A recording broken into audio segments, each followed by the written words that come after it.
We already talked about varied practice in this video, but now I'm here to share my top recommendations for how to switch from one topic to the next.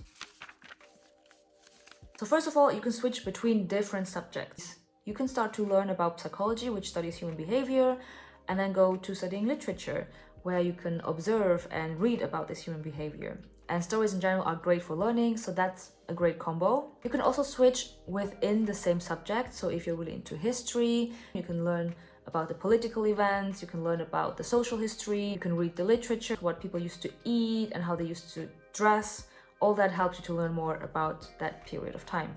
You can switch between different skills. So for example, you can start with learning physics, which requires much more analytical thinking, to something like making origami, which is much more creative and requires fine motor skills. Robert James Lang, for example, was a NASA scientist who managed to combine his work and his hobby. There's also this interesting paper that talks about how scientists who have won a Nobel Prize are much more likely to pursue a creative hobby than scientists who have not won a Nobel Prize. So there is a very interesting connection between science and the arts. You can also switch from within one skill. For example, if you want to improve your writing skills, you can go from writing fiction to non-fiction. You can write shorter pieces, longer pieces, and you can even write poetry.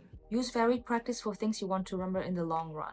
Block practice can sometimes be handy for things you want to learn quickly, but you're going to forget them just as quickly. With varied practice, you're making sure that the information you're learning stays in your long-term memory.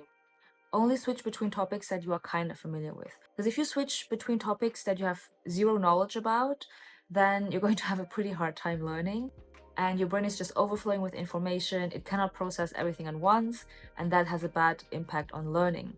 However, if you're switching between topics that you're kind of familiar with, it just creates these new connections in your brain that didn't exist before. This means that information gets stored more deeply in your brain and you can access it more easily, meaning you remember things more easily when you need them. Switch to the next topic once you feel comfortable with it and before you have mastered it.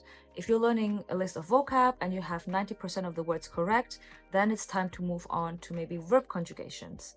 Instead of planning your study session like this, where you can see distinct blocks of practice, it should rather look something like this, or even something like this, where you can see that everything is nicely mixed up.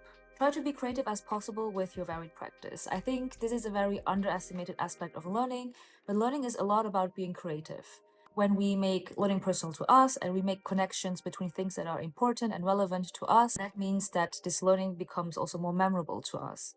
Finally, you don't need to completely ditch block practice for varied practice.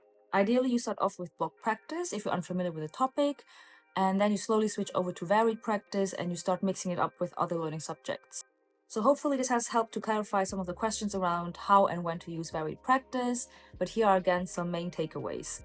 Use varied practice if you want to remember something in the long run and if you want to be able to use it flexibly in any kind of situation. You can combine all sorts of subjects and skills as long as they are meaningful to you. Remember that learning is always a personal thing. Take your time to get used to this and to figure out how it works, and take your time with learning in general.